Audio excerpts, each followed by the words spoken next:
You are about to enter a space of ultimate football knowledge. From four guys with little to no actual football experience, except for armchair quarterbacking. Brace yourself for passion and knowledge like you have never seen. Welcome to the Football King Podcast. All right. Did that actually work? Did everyone hear that? Yeah. All right, cool. You would think that I would have this figured out by now because it's the third week that we've had the intro, but Google Meet is just a nightmare, and I keep forgetting what are the actual button sequences that I got to press. It takes like 18 different buttons that you got to push just to record a freaking meeting. So this is great. But welcome in. We have a full podcast today for the first time in like 6 months. So hooray for us. What a show, Blake. We're in for a good one because I don't know. Someone's got to pay for all these folks that are crossing the border to live. There you go. I don't know if everyone's as amped as we are, but we had real football to watch. That was not preseason. It was a game that mattered. We already had the dogs are barking this season, and it's going to be a good one setting us up. So today's episode is brought to you by nobody. But if you would love to sponsor the show, we would love to have you. You can get at us in the comment section or on Twitter, now X, or email us at fikpodcast@gmail.com. We love sponsors, and you can have your company broadcasted to all of 9 people that we got this past week because we decided to mention the Democratic National Convention. And so our viewership all of a sudden was much lower than normal. Coincidence? I think not. We had to bring up the free vasectomies. Mark Zuckerberg. Google should try a little harder at their product instead of censoring us. There you go. You know what I was thinking after that intro? We should do one of them things wherever you pay someone to talk to you and have them do our intro, like Snoop Dogg. Oh, yeah, there you go. Like the Cameo website? Yeah. Yeah, there we go. I got a George Gervin cameo. He talked to me. I told Sarah that's going to be her contribution to the podcast. Is I'm going to have her record it. Because then if we have a female recording it, then obviously the male viewership is going to go through the roof. That sounds like some DEI stuff. All right, but our plan of attack for today is we are going to recap all of the things that happened in college football this past week with week 0. And then we will do our final preview specifically of the SEC. We have not talked about it yet because they didn't play last week. And if we have any extra thoughts on the NFL or fantasy football, because we were supposed to do that last week and we totally forgot. And we were also out of time because it was an hour and 46 minutes long. Well, we'll cover whatever's left. We're doing a back-to-back unscripted episode. So everyone loved the unscripted episode last time. We got a solid 9 views and 2 likes. So this is our formula for success. Amen. All right, there's only one place to start, though, and that's in good old Ireland. We had the upset called by, not me, but by Shane and Jonathan last week that Georgia Tech was going to take it to Florida State, and they were right. And if you want to know exact pinpoint, if you go listen to our podcast last week and you fast forward to 1 hour and 6 minutes and 32 seconds, because I listened to it all day today to find it, that is the exact moment I said Georgia State's going to beat Georgia Tech, Florida State, and Austin said, absolutely not. That's not going to happen. It's not even going to be close. I know. I really wanted to root. I still feel bad for Florida State fans, man. They went undefeated last year. Their whole team gets drafted or enters the transfer portal, and then they got it. Now they lose their first game, and now they're just filled with dread. So they're already upset from last year, and this season's already over. And then Austin informed Shane and I that we needed to stop just rooting for Haynes King because we're all Haynes King fans. Because Haynes King is not that good. I don't know if you watched But he's tough. He's tough. That man was trucking people, brother. So was Brian. In the wood. So was Brian Hogan at Cedar Park High School. But guess what? By the end of the season, Haynes King's going to have a dislocated shoulder and not be able to throw a football. Hey, that linebacker, though, with the neck roll, Oh, that guy was When you hilarious. see that, come on, Yeah. crazy. You can't bet against that neck roll. That Georgia Well, he State's got- got the grit. I'll give them that. They got a lot of grit. Also, I do want to point out that I don't know where Brian Hogan is out there. He did win a state championship. He did not win a state I championship. thought he did. No, he did not. They won the year he graduated because we did not win a state championship when I was in high school. he ain't And got one of also- these. He ain't got one of these. The only reason why Cedar Park High School won a state championship is because the year after I graduated, they went down a division and then they just dominated. Also, on top of that, if you would watch that 2013 state championship game, the refs make a total blown call against the other I gotta team go with work 7 some seconds right left. quick. If you remember back for all of our listeners, I forget what the high school was, but they threw a touchdown and the guy was clearly in bounds and there was 7 seconds left and that would have won the game. And the ref called it out, but because it's high school football, you can't review it. I remember this game. I was at Jerry Jones Stadium for this game. I do remember that game. And they put the highlight on the big screen and it almost caused a riot. Yes, I remember this. I can't recall who it was against. It was some school from Dallas, but no matter what, like the kid not only got 1 foot down, he got both feet in bounds, and they were like, "It's out." And I'm like, "Okay, what just happened?" So, sorry to besmirch the name of Brian Hogan. He was a great guy and a good quarterback, but he doesn't have one Tough of as these. nails. Like to say. Tough as nails. Tough as nails. Did get hurt a lot though, because he was tough as nails. Well, my dude ran 80% of the plays. Yeah, well, Haynes King's gonna need to learn to slide, or he ain't gonna make it through this season. I think Georgia Tech likes it like that. There was 14 total possessions in the game. The clock never stopped one time. It was like the perfect recipe. All right, yeah, Blake is still furious about the new clock rules. The clock rules are going to tick me off. The clock was great. This game was over in 3 hours. It was awesome. At the end of the third quarter, I literally looked at my watch and I was like, this game started an hour and a half ago. No, it was an hour and a half at the start of halftime. Close. It was an hour and a half at the start of halftime because I texted and it was like, that first half was exactly 90 minutes. That's perfect. That's the perfect Didn't Florida State, the last time Florida State touched the ball was like with 8 minutes left in the game? Well, I mean, learn to make a stop. I agree, but the clock rules are crazy. You want the clock to stop. You better, learn how to tackle. Well, here's the other thing they were doing because I was paying attention to the play clock. In the NFL, I feel like they start the play clock. Like as soon as the play's over, that play clock's running. They're not waiting for them to spot the ball. Yeah. That play clock's running. College, they are waiting to spot the ball. So you're getting an extra 8-10 seconds every single play. Yeah, in professional football, once they spot the ball, they put it at 25, not 40. That's the difference.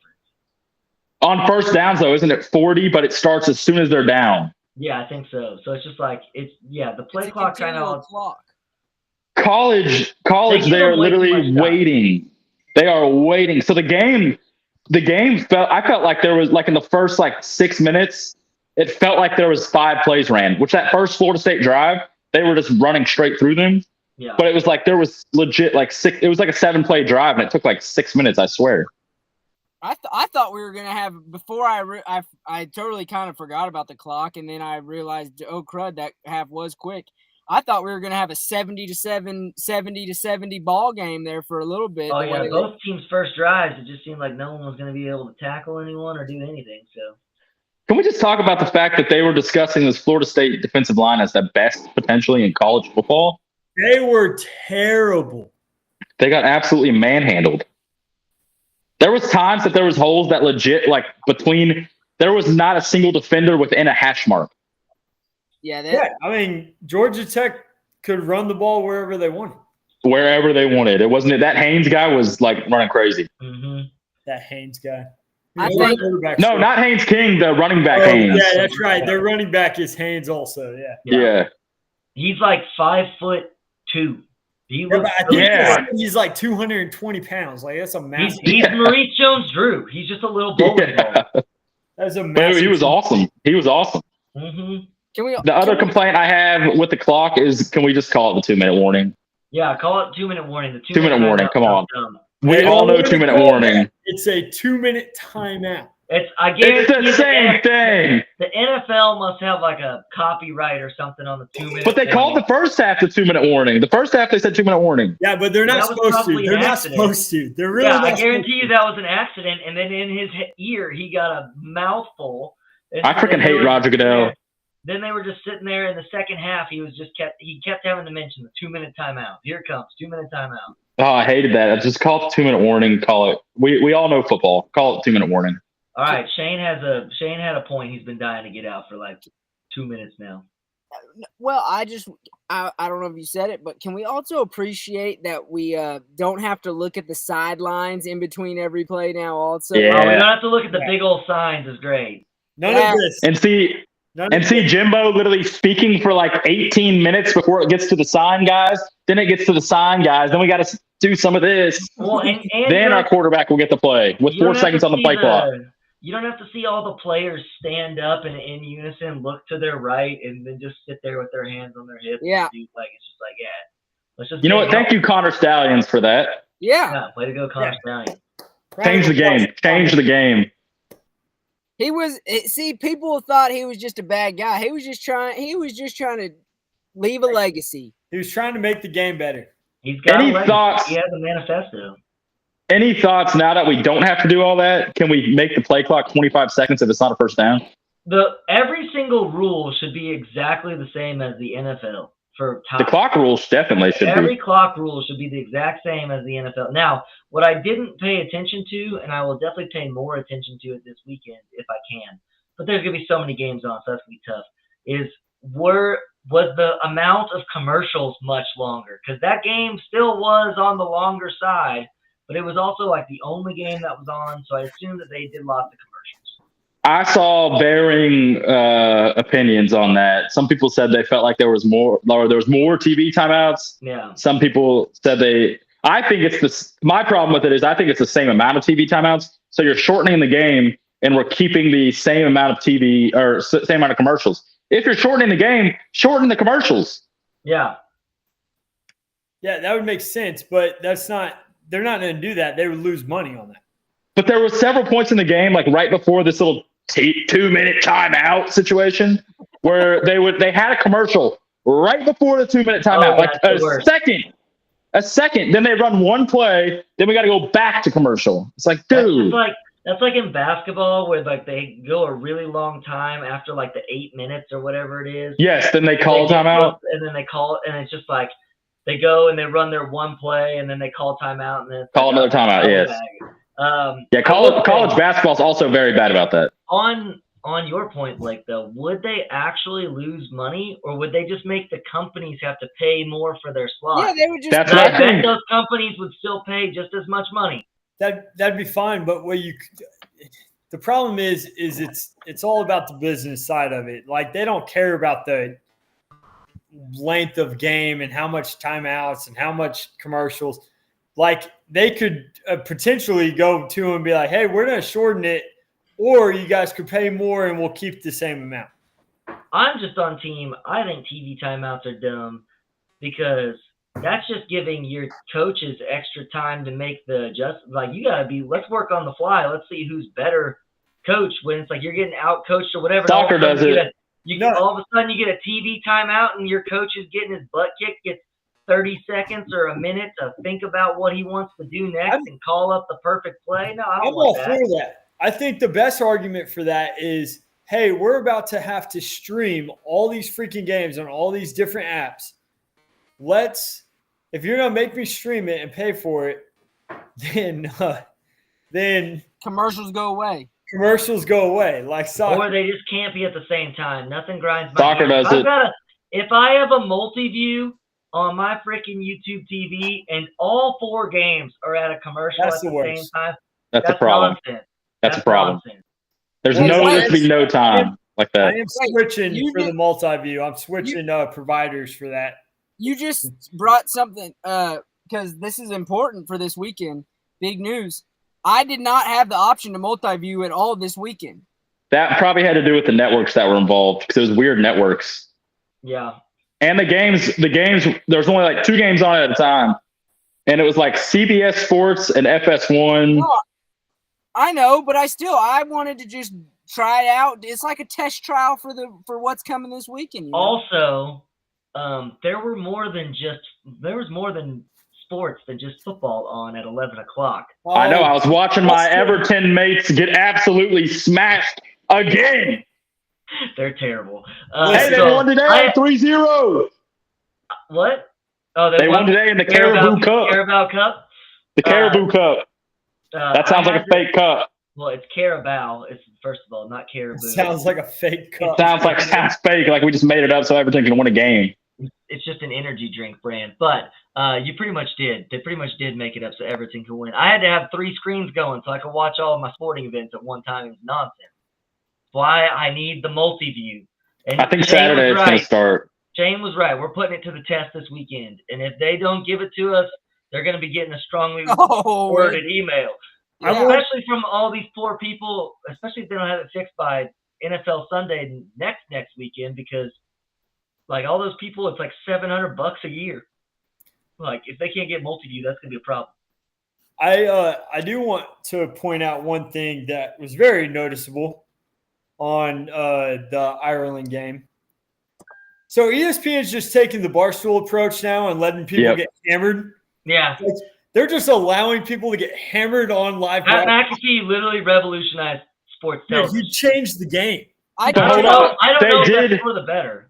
Yeah, they did a terrible job at it. There was a play going on, and I'm watching 3 idiots with Guinness, drinking Guinness, and there's a play happening.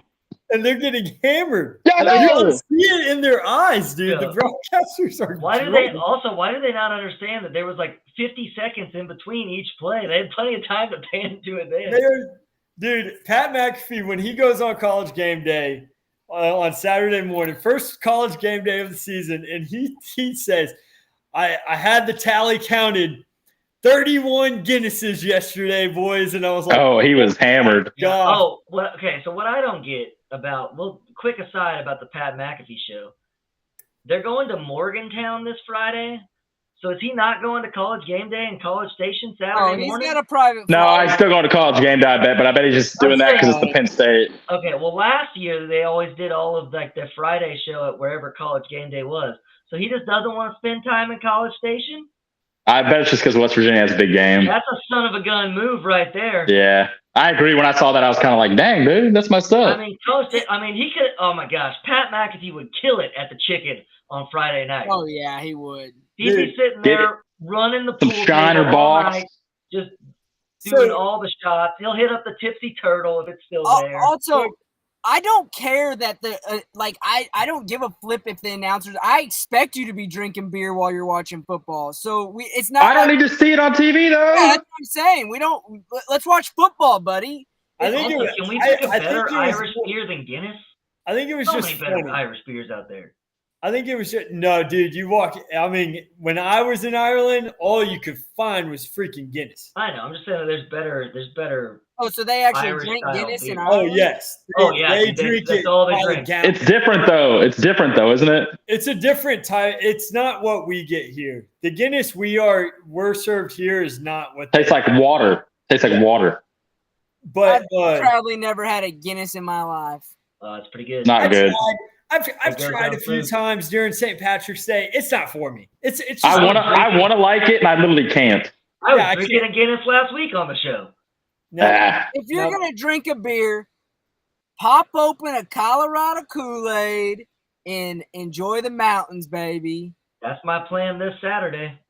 Me too. Sit my I'm smoking a brisket. I'm smoking a brisket while I do it too. There you go. I'm gonna be watching football at a 1-year-old birthday party. Yippee! Yeah, that was the worst decision of all time. Wait, it's your 1-year-old birthday party? I'm not turning 1-year-old, but I have a kid. No, you knew what I meant. Oh shit, I did get You did have a little bit of control on when that 1-year-old birthday party was going to be. You did. It was just many, many months before. Yeah. You fell for a sundress, brother. Quite frankly, but quite frankly, whenever I was told this was happening, like, you had You I had a didn't lot think about going the on. weekend. Yeah. No, and then it was actually last week I told Ash, I said, you planned this fairly poorly. We need to cancel this. She said, no, what time is the party at? I don't know. I told her I'll be watching football, though. Yeah. Harley's brother we're going to a Nope. engagement. Nope. You are not close enough for that. And An engagement what? his wedding shower, like the engagement shower. And cousin? Wait, first of all, why are you going to this show? What time is that at? It's a co-ed shower. Those are No, things. why are we still What- doing co-ed showers? What What's happening? time is that at? 7 p.m. Oh, Oh, ow, no chance. No chance. I was trying to cancel my own 1-year-old's birthday party, and it's at probably No 1 o'clock. chance. It's at 1 You won't catch o'clock. me there. I'll have the game. I mean, this is the equivalent. Like, this is stronger than like proposing. This is I'm willing to skip A&M's first game of the year. I'll be watching it. No, it's just- it's not the same. I won't be It's not the locked in same. as much You're as not I. in the same environment. Hey, can we stop this atrocity that is co-ed baby showers, wedding I showers? thought we did. I thought we killed them. If it's Dang, you have a co-ed baby shower every time you guys pop one out. do and you you've done think it a lot. I subscribe to that? No, I say I'm not going. I don't want no part of this. And don't invite men to come. They don't want to go. It's stupid. It's dumb. No, You don't need to we do don't. it. We don't need to cancel it. We just need to evolve it. And just what we do is we do Blake's strategy for this weekend. The guys for the shower get together, smoke a brisket, bring a TV outside, watch the game. Get on the golf simulator. Yeah, we're in charge. We're in charge of the food for the shower, and it's an all-day affair. And then the ladies show up later, and then we eat. and Wait, watch even the- better, when's this wedding? When's the wedding? The wedding is. I haven't Dude, looked at if what it's week. November 3rd, I'm gonna be. It so sounds pissed off already at you. like this person. It's not. It's not. It's What month? September 28th. Oh! Eh, no. Ow! Hey, how close? What is like the threshold for when you don't attend? I Like, Harley do you and I attend live together? if it's your cousin's wedding? Do you attend? I don't. No, I was telling her at dinner tonight, if it wasn't her brother, I wouldn't be attending. It's her brother's wedding? Hey, and A&M just played Arkansas that week, so you're good. That'll Oh, be at that's noon. right. I do remember that being a discussion because I did say usually I like to go to that game. That'll be at noon.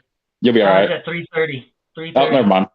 Tell Oh no, I'll be Already fine then. booked. The wedding's like 5:30, 6. what's her brother? That's not Right in the fun. Fourth quarter. Right in the middle of the fourth quarter. game. What's her brother's name? Hanson. Poor planning, Hanson. Hanson, we need to have Hanson, we a talk. expect better out of you, bud. Is this his first wedding? Yes. All right, well, doing better Oh, than If it was second, no chance are you going to that. Hey, who No, kicks off? there's not a- No you think- chance. What game kicks off at 6:30 p.m. on that day? Texas, Georgia. Alabama, Georgia. Alabama, Georgia, that's going to be a big game. I'm not I even hope- going I to hope Johnny's it's a good second wedding game. if there is one. Are you kidding me? I'm not. I don't do more than You one. You are get glad you one. did You get one. You get one. Shelly, you're lucky we showed up to your second one. Oh, that's fun. Oh, good times, good times. All right. I wanted. Did you guys watch College Game Day this weekend? Yeah, I watched a little bit of it. I was in and watched out. it for a bit. So- but I was was in and out also. So Pat McAfee's like the head of College Game Day now. Yeah, is Lee Corso still there? He was not there, but I assume he was not taking a 9-hour flight. Yeah, he's not.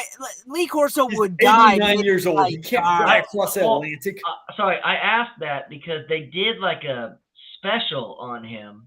I didn't watch. I was also in and out, but they did like a solid 15 minutes about Lee Corso and the putting of the helmets on or whatever. And I think he's still going to be there. I was curious if they were doing that because he wasn't going to be there this season, and they were just Well, like, "Hey." But I think he's going to come in and out. I don't think he'll be there every week. Here's the problem with College Game Day with Lee Corso. I love Lee Corso. Great. Thank you, Lee. Thank you for your Yeah. sacrifice. Every profession you at some point they push you out, and everything. It doesn't matter. Wait, what you do. no. Medicine and politics. You hit your prime in your I was gonna 90s. say Supreme Court Yeah, justices for life, man. What are you Okay, talking well, about? there's that. You ever seen a surgeon that's not 100 years old? Every surgeon in America is about 102. Look, okay, if we want to kick him, we'll kick him out of game day. I will vote for Lee Corso for president. I happily vote. Let's go, baby. But I mean, I don't want him out, but I mean, it's. I do. It's sad to me. He's not as good. I want him gone. I feel bad. It's like Joe Biden. I feel bad when he talks. You know, I don't know. I feel bad for Herb Street. Herb Street has to like kind of rein him in a little bit. Yeah. That's the And he's kind problem of like the is- translator. That's the problem. Yeah. Is it's getting to the point where it's like, It's all right, sad. the crazy old man's yelling at the clouds again. Like, Also, if they're looking for the heel of the show to like get with the fans or whatever to make the pick, Pat McAfee does it great. Like, Oh, yeah. he's got some other problems, in my opinion. On I game love day. him on game day. I love parts of it, but like nothing will ever top him last year doing the thing with Georgia Yeah. fans for like 2 minutes and then be like, "Screw y'all, give me Alabama." That was perfect. That was hilarious. That was so good. also It- the comments it are fantastic he makes. Yeah, I mean he's got. There's some things where I'm just like, all right, pal. My man Nink. literally dropped a no. What was it? Was it like Nink or something? Jalen Milroe's brand when they were Oh like, yeah, yeah. So that was Reese Davis was reading it, and that was great. and Like, Pat was like, "That is not what I thought you were about to say." He said my neck was getting tight. I thought we were done. And Desmond Howard's even like, "I thought you lost me. I thought you lost me." Lewis Riddick, I think, was the other one up there. yeah. Oh, the two black guys on the panel were just dying. You could just see them looking at each other like, he's not gonna say this, right? And Reese Davis was so confident, he was literally just like, "I don't even know what y'all talking about." Let's get back to the Florida State game because I have one more thing I want to talk about with that, and that is we got to start building stadiums like rugby stadiums in the United States. Yes. That stadium was awesome. Beautiful. These They stadiums, far surpassed our stadiums. well, these stadiums in Europe that are just the new like this. It's just because they're all building these like $1 billion stadiums over there now that they use all the time for all sorts of stuff. So like if you look at like the Bernabeu in Madrid and all these stadiums are insane, and like They're they not also functional. and they also hold more people and like they're just so cool. We can't But even they, build like- a football stadium that a soccer team can go play a soccer game on. And you want to know why they can build these awesome stadiums? Because their owners pay for it. And then they get As their they money should. back instantly. The- Instead of have the taxpayers pay for it. The fans, it always just seems like the fans are like directly on the field. The one stadium that I always think of is Borussia Dortmund's with like the wall or whatever. Yeah, wall. That place is awesome. Yeah. Europe has far surpassed American stadium design. They've got, The and only yeah, com- they've also got the zealotness that they got going on, which is sometimes not a good thing. They've got a lot of problems with racism in their stadium, where they're Oh still yeah, like what Europeans doing just motion chants and throwing like I bananas. think that's just Yes, the But I love, Yeah.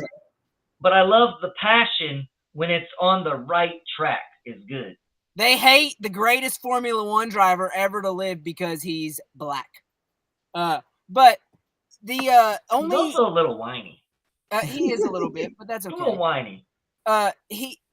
The only complaint, I've never been to the stadium, is shocker. The only thing I would say based on what I was seeing is didn't seem like there's many jumbotrons to be able to, catch some side action on, you know what Yeah, I mean? but we can fix that. Americans love jumbotrons, brother. we love Oh, yeah, screens. And the greatest thing about their stadiums is the stands are covered Yeah. like a dome, but the field is not. So we play in the weather and in the elements, but the fans just get to be nice and dry. It's great. Yeah. Also, doesn't that stadium kind of look like what's his name from the Chargers? Just tried to totally replicate that stadium, just not as cool. SoFi Like- or whatever. No, that's LA. Yeah, SoFi. Yeah, that's Oh, I what guess Chargers yeah, play, but yeah. that's Yeah, but it still gets rain delays in that stadium, and it's a dome. So Yeah. that's a pro-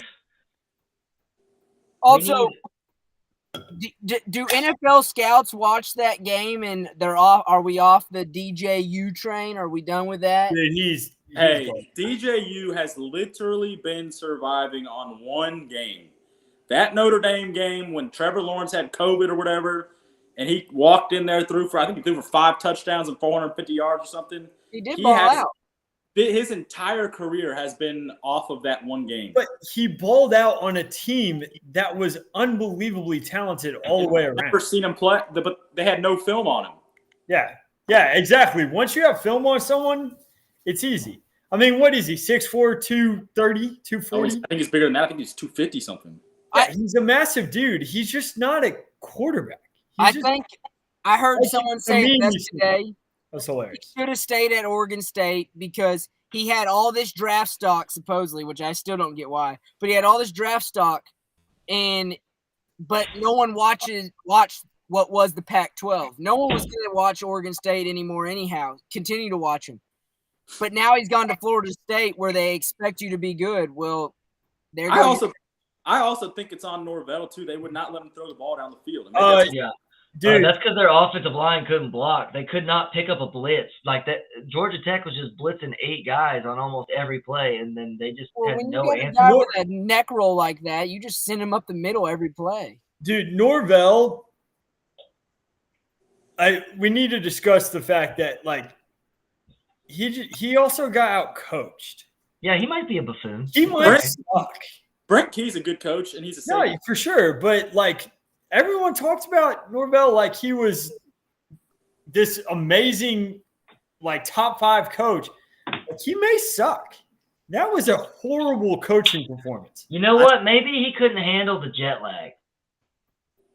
I mean, if I was him, I would have been out there. Or maybe he got some Guinness on the sideline too. I actually think this is a case in point. This is Dabo's like favorite thing to see. They tried to rebuild through the portal. Rebuilding through the portal doesn't necessarily work. Yeah. No, but that's that. I mean, that I know what you're saying, but it's like that's gonna. Oh, Dabo goofball, he's gonna love it. But if anyone thinks that just rebuilding through the portal is going to solve your problems, they're ignorant to begin with. So, but I think the point is like Alabama, right? When Alabama was in their heyday, those guys were playing for 1, maybe 2 years, but they were on the team for 4 years. They've been playing together for 4 years. But college football is not like that anymore. We will never see that ever again. This might be a case in point why it maybe should be somewhat like that. Still. It might be a case in point, and we're going to find that out. If Clemson in the next 2 years does not perform well, then we're going to see that it won't work. I think it's more likely that there's a balance between like, hey, we got to use the portal to fill a spot or two, and not, hey, we got to remake our whole team. No, 100%. I think that's true. I think you still have to recruit the high school kid that's going to be there for 4 years and develop them for develop.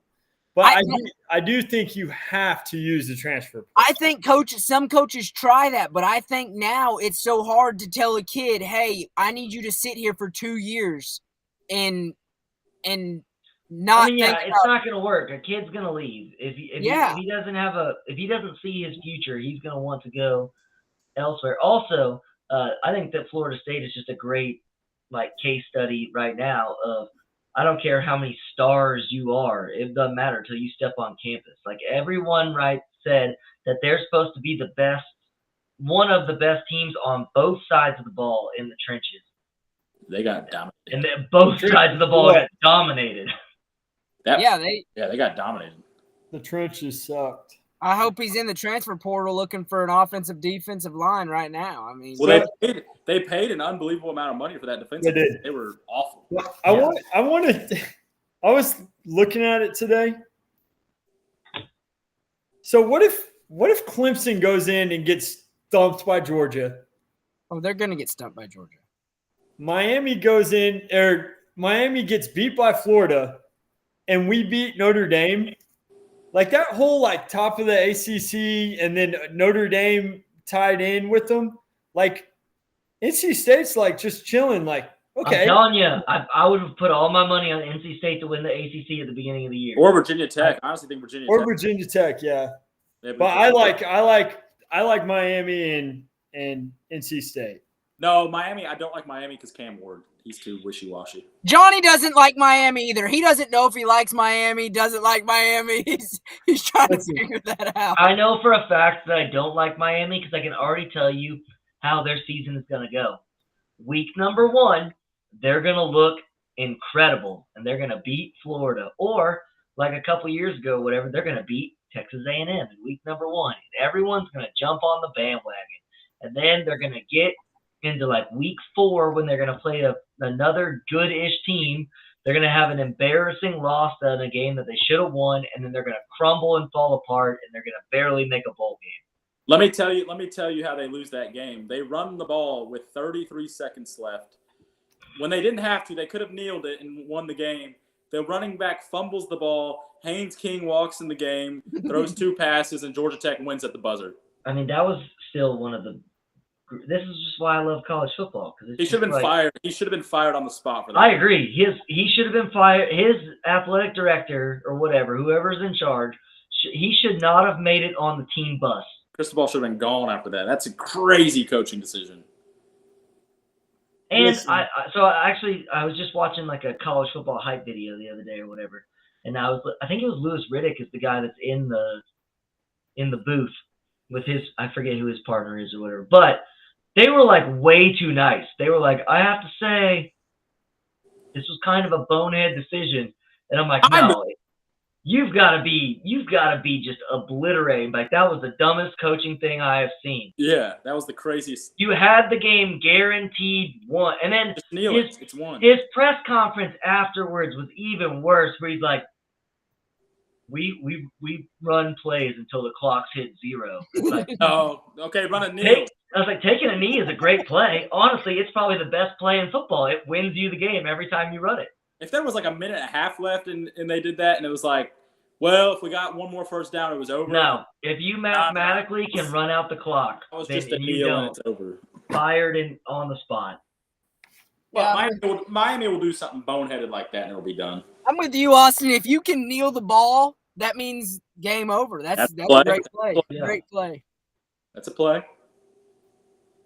See, I think the Miami-Florida is interesting because, I mean, I know Blake just said Cam Ward's wishy-washy, but the guy's numbers are insane. Yeah, how many interceptions has he thrown? Yeah, he had 3,735 yards last year for 25 touchdowns and 7 interceptions. Okay, that's not so bad. I thought he was worse. I mean, 3,735 yards. That's crazy, right? Yeah, but he's playing the Pac-12. Yeah, I mean, I understand that, and he was playing for Washington State, so playing the ACC, but still, like, that's the kid can sling it. But then Graham Mertz at Florida threw 2,900. What are we doing? 2,903 yards, 20 touchdowns, and 3 interceptions. So, I mean, they're both playing new quarterbacks. Florida also lost half their team on defense. Yeah. Florida, Miami probably wins this game by double digits. I in my brain. I think so too. I'm just saying that they do this every year, where they start the first game of the year so well, and then because they're a big brand, ESPN starts to be like, watch out for this Miami team, and then they fall apart every time. Which is funny because they're only a big brand because of like a couple years they had in the 90s.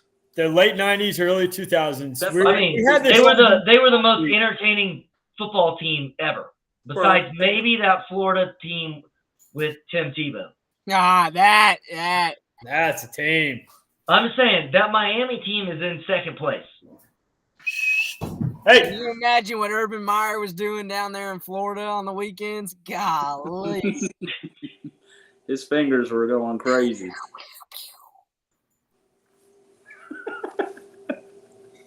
Him and Aaron Hernandez together. Oh, man. Aaron Hernandez, he was killing them, and Urban Meyer was knocking them down. Talk about some shooters. Yeah. I'm saying, if you look at Miami, their past 3 seasons, they win their first game, okay? And they win a ranked game. They've always got a ranked team in the first 2 weeks. So, like last year, they beat us. It was a close game, but they beat us, and everyone's like, oh, look out. And then they lose to Georgia Tech, and then they lose to North Carolina and NC State and Florida State and Louisville in 3 back-to-back games, and then they lose to Rutgers in a bowl game. In 2022, okay, they win their first 2 games, then they lose to Texas A&M, so there's their big loss or whatever. Right after that, they lose to Middle Tennessee, and then North Carolina and Duke and Florida State and Clemson and Pitt, and they don't even make a bowl game. Like, once they have that first big setback, they don't know how to respond. No, it's because there's too many adult ballet establishments. What were they ranked in 2022 when we beat them? Wasn't that like weren't they like top 10 at the time? Does it say? No, I don't think they were. They were ranked. They were ranked. They were ranked, but I don't think they were top 10. It doesn't tell me their ranking. It just tells me our But ranking. that's like the typical Miami thing. They're gonna. I mean, think of any. I mean, Tennessee gets hyped up every year, and now Tennessee doesn't do what Miami might do per se, but Tennessee's gonna get hyped up every year. USC, it's the same thing. You know, they're gonna. They're just one of those teams that they're very A&M-esque in that there are teams in their conference. It's not that they always lose to that team in their conference, but A&M recently is guaranteed 2 SEC losses that they shouldn't lose. They'll lose to a Mississippi State when they shouldn't lose. Not with Elko. We're changing that. I'm just saying from previous seasons, or like a Texas, where Texas will lose to Iowa State whenever they go to Ames. So a really bad Kansas team. That used to be my favorite tradition is Texas, Kansas. Bet on Kansas. They only lost to Kansas that one time. Twice in the past 5 years. Didn't they lose in Lawrence and at home? Yes. Yeah, because that one time one of those years Kansas was actually good, but the year that they were like 30-point favorites, the walk-on tight end catches. Yeah, Kansas beat them at home. And my favorite part about that was that walk-on tight end. Like, obviously, the camera people know what they're doing, and they like find his parents, like as he scores the touchdown or whatever. And all of the sports radio shows in Austin were just making fun of this kid's parents. And I'm like, he's a walk-on tight end that just caught the game winner. Like, I'd be losing my mind. And he's probably going to retire off of NIL off of that too in Lawrence, Kansas. Yeah, he's selling great insurance in Lawrence. I was gonna say. Oh yeah, but he's living off those $2 million that he made from that one catch. So it's be who you can afford to be. All right, if we're talking about a Kansas walk-on tight end, it's time to talk about where it means more. Let's talk about the best conference of them all. Your future national champion is going to come out of this conference. I don't know who it's going to be, but it's going to be someone from the SEC. Probably going to be Georgia. I don't know. They got a lot of arrests going on right now. They're speeding all the way to the championship. Clark County Police do not play around, apparently. Hey, everyone's saying it might be Lane Kiffin's year. I think they're going to lose. I bet they lose 4 games. Probably, but wait, whoa. Ole Miss, right? You're talking about Ole Miss? I bet yeah. Ole Miss 4 games. Okay.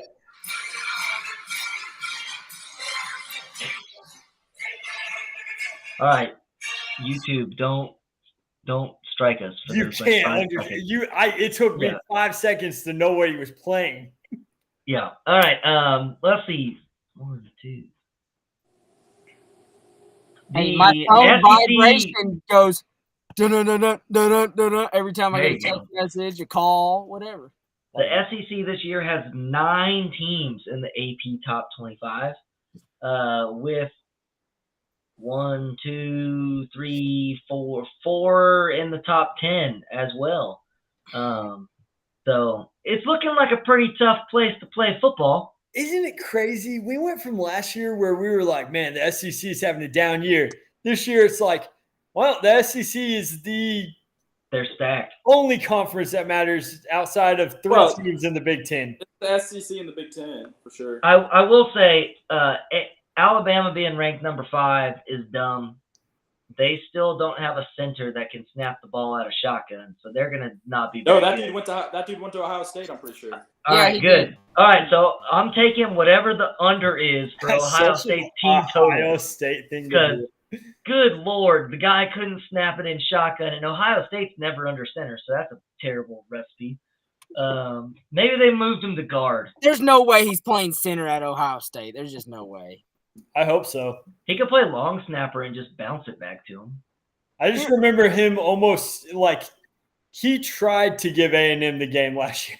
I mean, he single-handedly kind of lost in a He is playoff currently game. slated to be the starting center of the Ohio State Buckeyes. That's amazing. All right, well, we're going to see if Ohio State has a better offensive line coach than Alabama that can teach a guy to snap. I can't imagine it's that hard. You do the same thing every time. You would think with enough practice reps.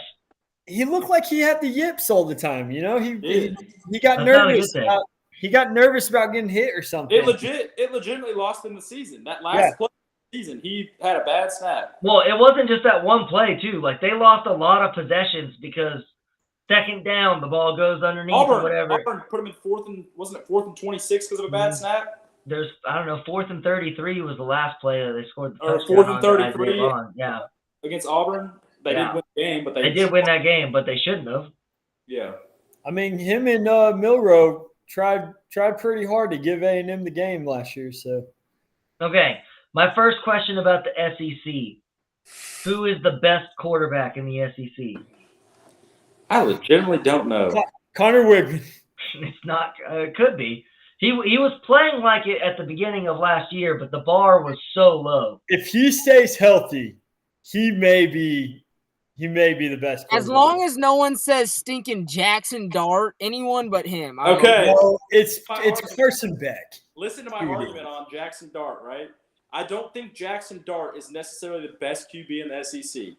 But is he going to throw for the most yards? Yes. Oh, yeah. Yeah. Will he throw for the most touchdowns? Yes. Probably so.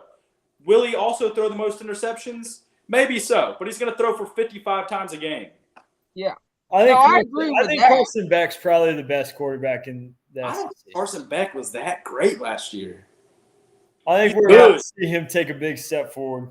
He's good, but he's also playing on a team that Stetson Bennett won 2 national titles. No, I was, 100%. I was pretty disappointed with their offense, honestly, under I Carson was too. Beck. There was It was several very- games the offense was not that good. But the Very problem Clay is- Klubnik-esque of where it's Yeah, like they got all yeah. this hype, but like their offense didn't really do what they need to do. The problem is it's such a hard thing to say because let's be honest, best quarterback in the league, right?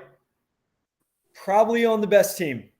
Like, hands down, he's probably on the best team. He may not be the most talented quarterback in the league, but he's probably the best. I think I debate this. Why- I have Dude, what? I Look think at the Ewers Heisman has every the year. upside. Heisman every year, right? Mac Jones went to the Heisman multiple times. Mac no, Jones sorry, was that's not what quarterback right. in college football. That's not what I'm saying. I was just saying I don't think he's the best quarterback in the SEC. Is Brady Cook the best quarterback? I think Brady Cook is the best quarterback in the SEC. I could jump on board with that, but I still think that Mizzou is going to – I mean, they're going to not – I don't think they're going to be a – Yeah, he's not on as good of a team, but So I think he's he's just the not best gonna get the quarterback ball. in the SEC. He also has the best wide receiver in the SEC. Luther Burden is an absolute beast. Yeah. Yeah.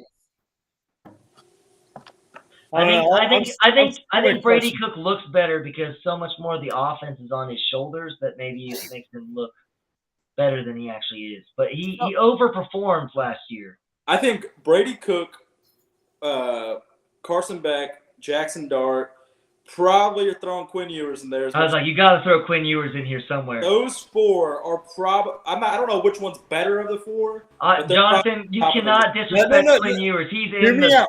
No, that number. I think he is. But here's the problem with I Quinn think Ewers. he has the most upside. Here's the problem with Quinn Ewers. Have one bad game. Oh, that's what I think. Texas is the most exciting thing to watch. They will burn him at the stake if he has one bad game. He has Arch Manning sitting behind him, and everyone in Austin wants Arch Manning instead of Quinn. They wanted Quinn until Arch Manning said, "Hey, I'm going to come to Texas." And then, I mean, you saw it last year. They literally Oh, the press conferences Literally, also, after games, they were talking to freaking Arch instead of Quinn. Like, that made no sense. I can tell you, I was at the Kansas State game last year, and when all of a sudden Quinn got cold in that second half, that stadium started chanting, "We want Arch." Have one bad game, and the city might burn to the ground if they don't give them Arch. Well, it's gonna burn down because of other reasons. Well, because Old Soul Ross put Yeah, a lantern in the November, it might burn down. shed. All right. Just for the fun, would anyone like to guess, according to 24/7 Sports or 247? I don't know how you're supposed to say it. I assume it's 24/7. 24/7. Yeah, where do they have Connor Wigman in the top SEC quarterback? Number 3. 9. I think It's number 9, Yeah, I Blake thought I is- looked at that. which is ridiculous. I actually didn't even see that list, but I keep seeing people put him like smack dab in the middle. I mean, he didn't play a full season, and so maybe they're counting that against him because the best trait you can have is being available. So I'll They give have him Nico that. Yamialavia ahead of him, don't they? Yes, they do. That doesn't. But Okay, here's my problem with the whole thing. Connor Wigman, they keep saying he's injury plagued. He had one injury. he had Yeah. one injury. It was Yeah, just what a bit. It was just a big injury. It was a big problem. injury, and it was our offensive line's fault. It's not like the dude's like running around broken glass. And No, then They're Dwayne Wade. they're also saying that their other reason is because we lost Evan Stewart. I'm That- not. Okay, I was worried about that, but I'm not I think sure. we have enough playmakers I think we'll be fine. But losing Evan Stewart's, I mean, Not that's ideal. not ideal because I think Evan Stewart's going to have a fantastic year at Oregon. Yeah, he's gonna be a beast at Oregon. Yeah, because guess who's getting the ball a whole lot? Good for him though, because he's gonna get out in the NFL off that. Dude, he's going to get in the NFL off of that. I mean, I think he would have If- made it to the NFL from A&M as well. Probably, Not as high of a draft. Probably, but Jimbo never utilized him the way that he could have. We Yeah. never had an offensive system that ever highlighted a wide receiver. No. No, for sure. No, Yeah, when you got think Evan, Not since Mike Evans. when you got Well- Evan Stewart, you highlight Evan Stewart. It's Yeah, like but Moose Jimbo- Muhammad. We need to be Jimbo giving him the ball. Now we say that, but I remember multiple games last year going, "How the fuck do you drop that?" He was young. He's young. Like he dropped some wide open touchdowns. He was really good at making the crazy catches. And The maybe crazy not as good at catches he making caught. the easy ones. Then the easy ones were like you just dropped it in the end zone by yourself, bud. Like, But what do you do? but like Connor Wegman, I think you're crazy to think that under Colin Klein, he does not Oh, I think he's gonna be thrive. huge He's gonna under. thrive under him. I mean, I think that pair is going to be really fun to watch. I'm really excited for our offense, and that might be the first time I've said that since Johnny left College Station. Oh, you tell me you weren't excited for the Trevor Knight days back in the day? Okay, first off, You go watch that video we were talking about beforehand. yeah. You'll see Trevor Knight take off. I was talking about Trevor Knight in the bar last week, and was like, I was talking to a buddy of mine that played at SMU around the same time, and I was like, "Do you remember who Trevor Knight was?" And he was like, "The name sounds familiar." I was like, "Bro, that dude used to just take off out of the pocket, and it was just a big white dude barreling Oh, down." I the does not tolerate Trevor Knight slander. That man had us squarely in the college football playoff. Yes, He got some bad injury. I don't even remember what it was. Yeah, and then also I the love disrespect- Trevor Knight. The Dude. disrespect that Jonathan just had to Kenny Trill, Trevor Knight. I mean, like we had some great days where we were excited before the season. If It they- went downhill very quickly, but before the season, we were amped. We thought, Yeah, but you have to remember that I absolutely hated Kellen Mond. yeah, you're just upset because Kellen Mond was there for like 5 years. So Yeah, he just wouldn't leave. The guy wouldn't leave. The year Trevor Knight was our quarterback, I believe, well into November. Wait, no. It was the first week of November, first college football playoff rankings. We were number 4. yeah, Then we we were eight. immediately lose we to were like Mississippi 8-1. Yeah, we lost to Mississippi. Immediately State. lose to Mississippi because State. we always lose to Mississippi State somehow. It's not happening under Elko, It was dude. a noon, stupid noon game with those dang And cows. cowbells. Listen, if we lose to Mississippi State this year, that's a serious problem because they're going to be the worst team in the SEC. Well, Mark my words, they're going to be worse than Vanderbilt this year. yeah, they're gonna be pretty bad, I think. They're going to be terrible. No, but Their coach did die. I mean, give him a break. Yeah, no, they still get grievance but years. it's at Mississippi State, so we got to overcome the cowbells. I bet it's a noon game too. Listen, I can't. It's 3:30. It's actually a 3:30 game. I can't bear with my sister and TBD brother-in-law right now. Oh, is it TBD? I can't TBD. bear with my sister and brother-in-law if we lose to Mississippi State again. I can't go through that again. Yeah, we'll have them on the podcast like we did that one time, and it was a grand old time. Can't do it. So, All right. Sorry, before we move on from the quarterbacks, have y'all seen the picture of South Carolina's quarterback? No.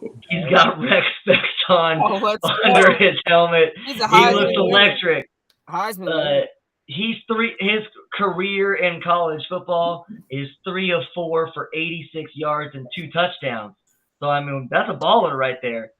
Half of his passes in college football have been touchdowns. Oh, Lenora Sellers. Lenora Sellers got Rex specs on Let's under the go. helmet. He looks like a champion. Oh, And yeah. then ranked in last place is Kentucky's Brock Vandagriff, who's got an orange visor with his blue Kentucky uniform. It looks atrocious, and that's why he's last place. I do want to say one thing about Brock Vandagriff. We don't know. The kid's just been sitting at Georgia for I was like, when he at Georgia, he 2 was or like a 3 backup. years. He's been a backup at Georgia for 2-3 years. I know he's We going to just be bad. don't know what he is. No, but he's going to be bad. We don't know that. The guy was a stud. Like, it's not like Kirby was like, "Hey, get the fuck out." Like, No, he's Will Levis light. He's just a big white dude trying to get drafted for the NFL by playing at Kentucky again, where I'm just going to, I'm going to be the pro-style quarterback. I'm going to be 6'3", and I'm going to have probably a cannon of an arm, and he'll make it to an NFL roster because he's a tall white guy who can throw a ball hard. As he should. Sit in the pocket and throw a ball. And then he's going to be a backup to he's going to make a practice squad for forever. That's where Brock Vandagriff's future is going to lie. He's going to be atrocious in college football, though. I don't know. I'm just saying he's just been sitting back there on second string at. Georgia's got a guy sitting in on the bench at QB named Gunner. How is that guy not starting? I heard about this. I heard about him. Gunner Stockton. I'd be playing that guy immediately. That's a baseball. That's a baseball. Straight up. Yeah, Gunner is definitely a baseball name. But the best thing that's happening this year is that General Booty has transferred and is going to be a starting quarterback every week. Yeah. And that's good for the sport.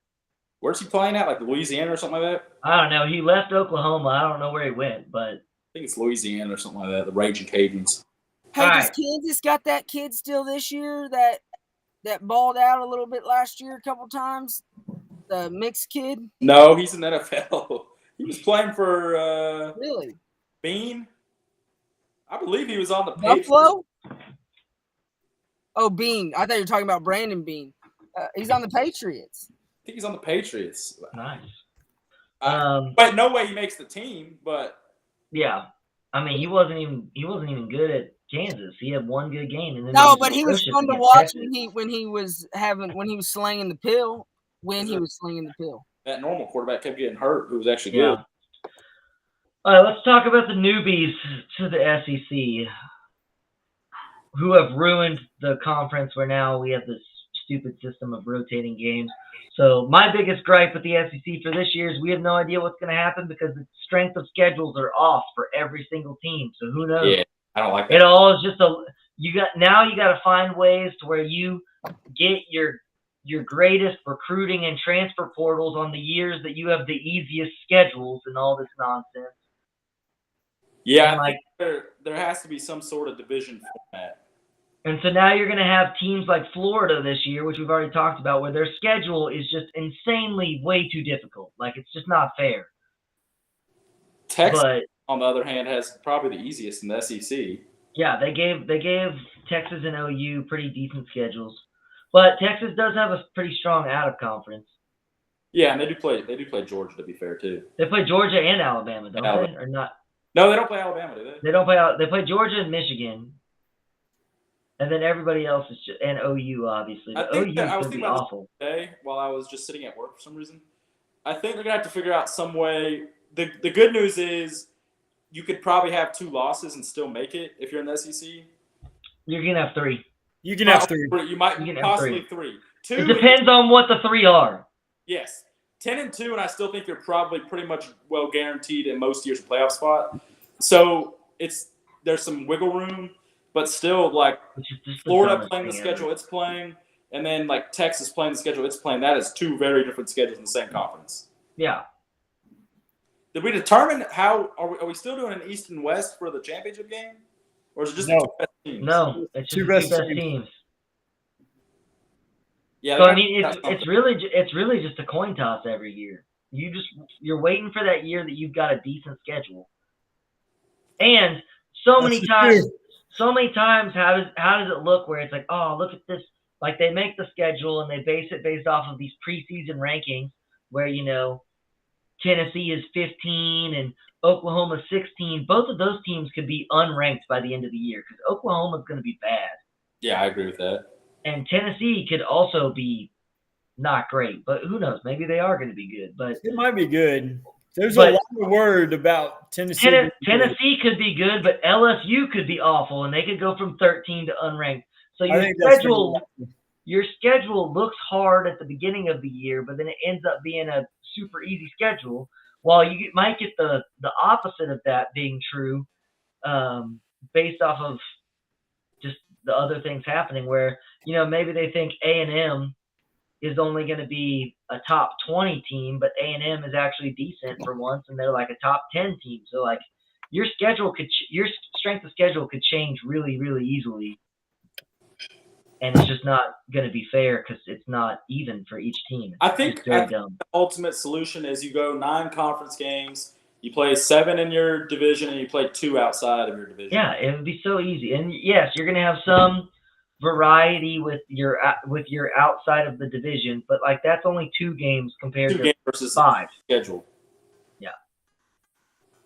So, what is our expectation? We'll start with Oklahoma. What's our expectation for Oklahoma?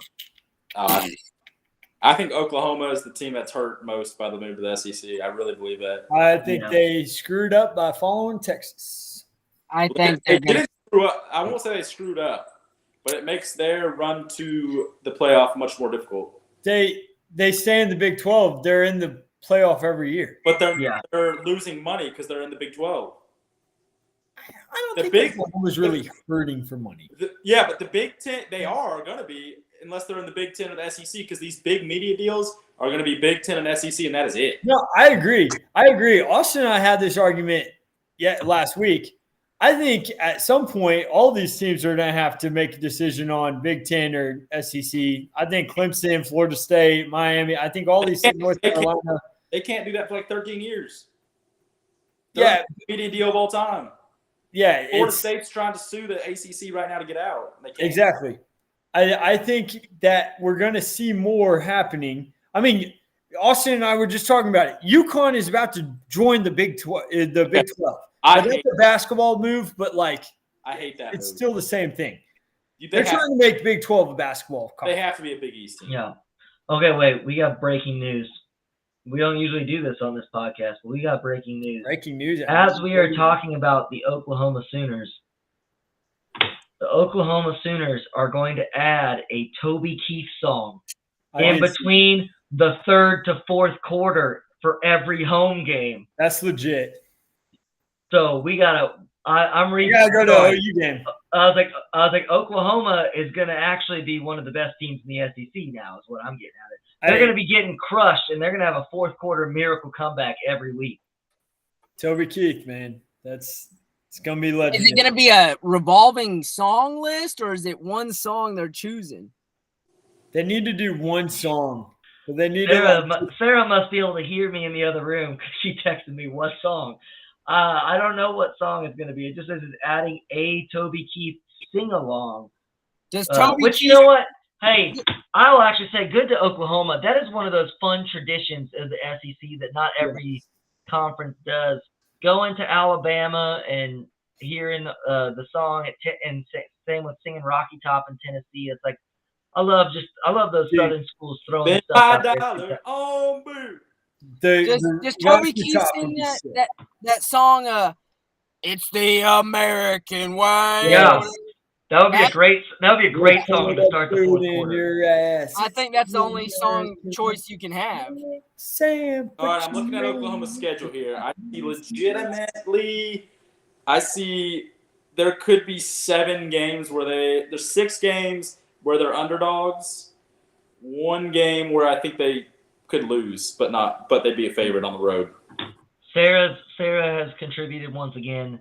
She says that the Toby Oklahoma. Well, man, Austin, we lost you, bud. Get Starlink. Did you hear me? Oh, we switched cameras too. Oh, my other camera just decided it doesn't work anymore. That's fun. Take 2. If you had Elon Musk and his non-censorship, you wouldn't have this issue. What were you about to say about Sarah's contribution was. Oh, Can you hear me? That your mic sounds sounds better. so much better there. Yeah. Has it been bad the whole episode? No, No, I not mean, bad, but it's just way more loud and clear. Well, now we can't hear you at all. Oh, no. We're all over the place right now. What are you saying? We can't hear you. Yeah, now you're faking it, Jonathan. I'm here. Yeah, we can hear you. Okay, is it the good one or the bad one? That's the question. Can you hear me now? Austin. Can you hear me now? All right, how much are we Awesome. messing around here? Because this is a problem. No, you're staring at the camera we're looking at. Not now. Okay. Yep, No. that one. That's the wrong camera. Well, that's the one we're at. That's I- what we're working with right here. All right, to talk about OU. OU's last 5 games are brutal. I think they legit have 7 losses on their schedule. I think Tennessee lost. Auburn on the road is sneaky because their first road SEC game could be sneaky. Texas lost. We don't know that. That game is a toss-up every year. Say worst case scenario, Ole Miss on the road lost. That's a loss. Missouri on the road lost. Alabama Alabama. could be a loss.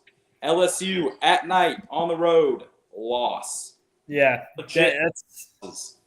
that's rough. Their road games are tough.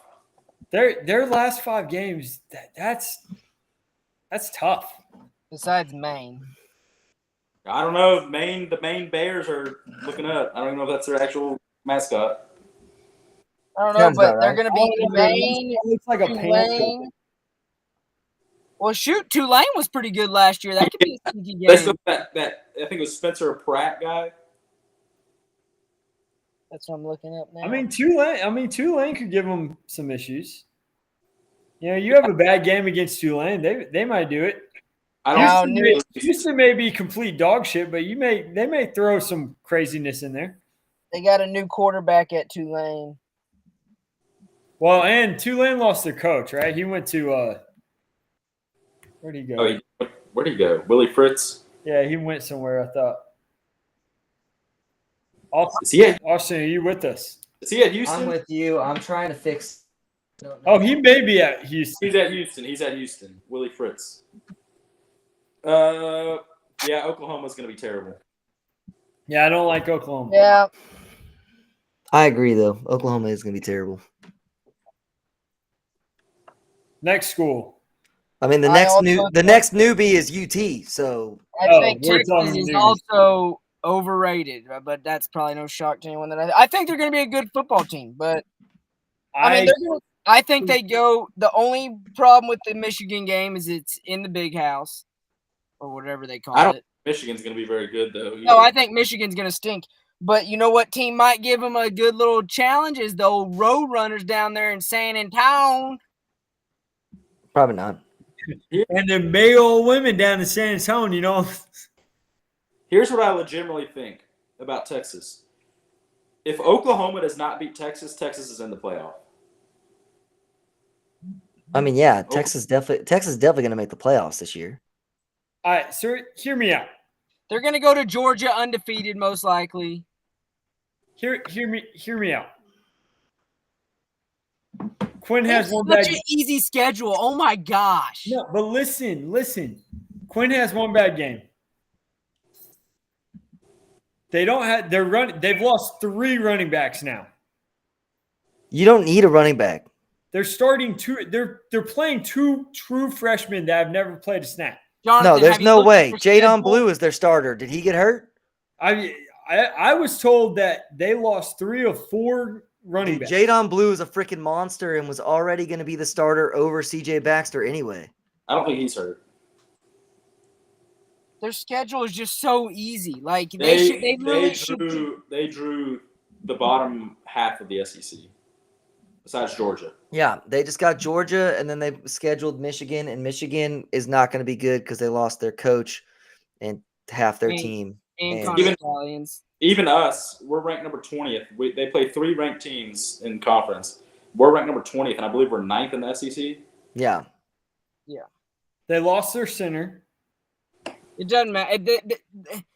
I don't think you understand. They could possibly not be as good as what they were last year.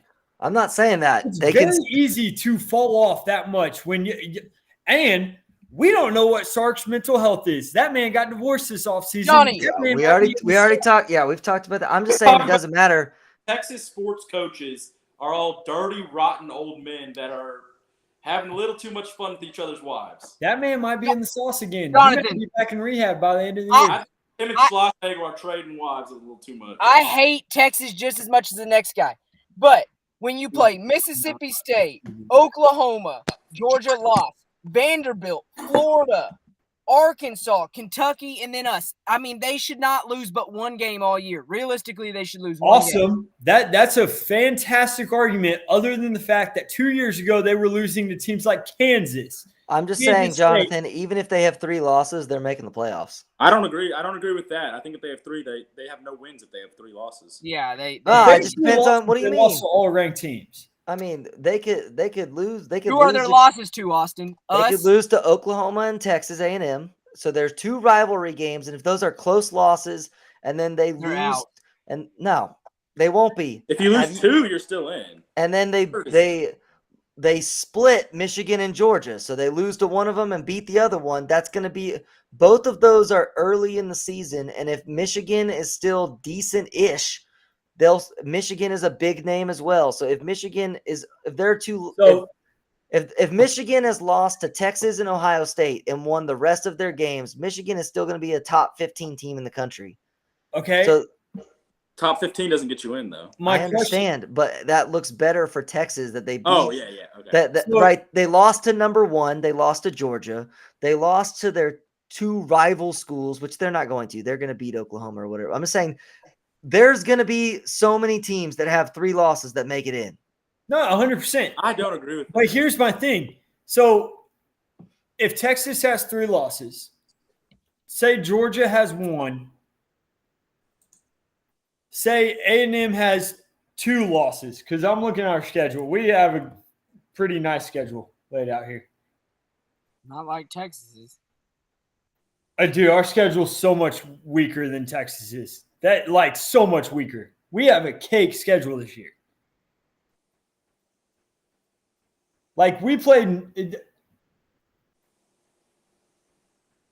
Our hardest game is Notre Dame, Missouri, Texas. Those 3 are. Okay, so we have Equal- 3 losses. I'm just So saying we have- those 3 are equal in strength to Texas's top 3. Yeah, but here's my argument. So say you LSU. LSU's gonna blow dick. We thought that last year too. I don't agree with that. Dude, I don't think they're gonna be good. I that would be okay. I mean, They weren't great last year. They started playing Heisman ball so their boy could win the Heisman. That's the only thing they had last year. South Carolina, we got to go play a black dude with goggles. That's a freaking. I mean, That's a trap game if I've ever seen it. Dude, So my if argument the AP here- poll, if the AP poll tracks from last year, there's probably going to be 2 3-loss teams in the playoff. yeah, Yeah, and they're gonna pick the brands that are big, like For Texas. sure. But it's not like there's going to be if Texas loses 3 games, they basically have no good wins. Maybe one. They might have one good win. All right, if Texas loses 3 games and one of those is to us, and we lose 3 games, but we have the tiebreaker over Texas, and then you turn around and you have Georgia winning the SEC. Say Ole Miss is in the SEC title game with 2 losses, and now you're talking 1-loss team Georgia who wins the SEC. That's an automatic bid. Are you punishing Ole Miss for making the title game, losing to Georgia and getting the 3rd loss? No, you're not. So then you have Ole Miss, and then that's not even counting the fact that Alabama may end up being a 3-loss team. I think the one benefit of the new 12-team playoff thing or whatever is going to be if you make your conference championship game, the odds that you're going to be matched up with the exact same team you just lost to are going to go away, right? The thing used to be, we just watched Georgia beat Alabama, so why would we put Alabama at 4 to watch them beat them again? Where now we can say, okay, Georgia just beat Alabama. We can put Alabama at 7, and then they're still in. And so that is the only benefit that I see to the 12-team system. Everything else about it, I hate with a passion. I'm just saying, I see a world where Texas is not as good as they were last year. I think they were. I don't really think good they'll last be as good as they were last year. I don't know if you've seen. I don't know if you've seen Texas's wide receivers. I don't know who's covering their wide receivers. They're gonna have some wide receivers. They better block. I mean, they have to get open. Texas had one of the better offensive lines in college football last year. And didn't they lose 3 offensive linemen? I guarantee you they brought them in. That Pancake Factory NIL deal, it works. They rebuilt, Jonathan, they rebuilt their offensive line in 1 season through NIL. None of them were recruits. They just bought them. And they could easily do that again. They were doing all of this for the past 5 years. They were doing all this. Isn't a new thing. They've Pancake Factory is new. The Pancake they've always recruited. They've always transferred well. Yes, Pancake Factory is new. They've always been a top-notch recruiting program. It does not mean they're always gonna be good, because he wasn't good the first 3 years. He's had 1 great year.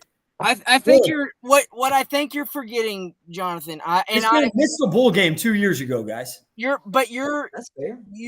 I think you're not taking a step back and looking at that schedule from a non-hater perspective. Dude, that's where I think you're screwing up. If you truthfully, with clear eyes, look at that schedule, that is such an easy schedule.